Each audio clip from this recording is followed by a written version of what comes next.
এর আগে জুলাই সনদ স্বাক্ষর অনুষ্ঠানকে কেন্দ্র করে জুলাই যোদ্ধাদের সঙ্গে পুলিশের ধাওয়া পাল্টা ধাওয়ার ঘটনা ঘটেছে। এ সময় মানিক মিয়া এভিনিউয়ে পুলিশের গাড়ি সহ বেশ কয়েকটি যানবাহনে ভাঙচুর চালায় বিক্ষুব্ধরা। আগুন ধরিয়ে দেওয়া হয় সড়কের ছাউনিতেও। পরিস্থিতি নিয়ন্ত্রণে টিয়ার গ্যাস ও সাউন্ড গ্রেনেড নিক্ষেপ করে পুলিশ। দীপু শিকদারের রিপোর্ট।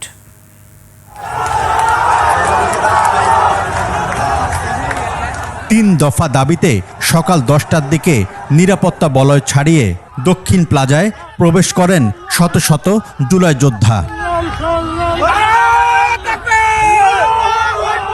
পুলিশের আলটিমেটাম উপেক্ষা করে সেখানে অবস্থান করতে থাকলে এক পর্যায়ে পুলিশ তাদের ধাওয়া দেয়। এ সময় সবাই একযোগে বাইরে বের হয়ে আসেন। সে সময় মৃদু লাঠিচার্জ করলে বেশ কয়েকজন আহত হন।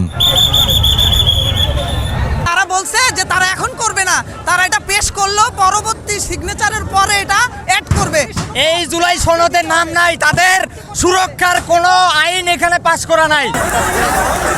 বাইরে বের হয়ে বিক্ষুব্ধরা আইন শৃঙ্খলা রক্ষাকারী বাহিনীর উপর চড়াও হয়। তাদের লক্ষ্য করে ছুটতে থাকে ইট পাটকেল, ভাঙচুর চালায় যানবাহনে।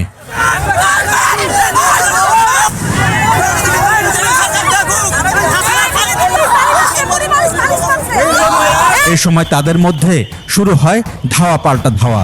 এক পর্যায়ে বেশ কয়েকটি সাউন্ড গ্রেনেড ও টিয়ার সেল নিক্ষেপ করে পুলিশ। পরে জুলাই যোদ্ধারা ভাগ হয়ে খামারবাড়ি ও ধানমন্ডি এলাকার দিকে যায়।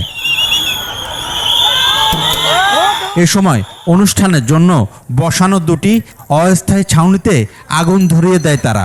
তখন জুলাই যোদ্ধারা পুলিশি হামলারও প্রতিবাদ জানায়। মাইকটা ঘোষণা করছে যে পুলিশ বাহিনী যারা আছেন সবাই লাঠিচার্জ করুন। আমার হাত পুরো ভেঙে গেছে। ওনারা সেনাবাহিনী পুলিশে দিয়ে হামলা করেছে। থেমে থেমে দুপুর 2:30 পর্যন্ত সংঘর্ষ চলার পর একসময় পরিস্থিতি নিয়ন্ত্রণে আসে। তবে তখনও সেনাবাহিনী আর পুলিশ সদস্যরা প্রধান সড়কে অবস্থানে ছিলেন।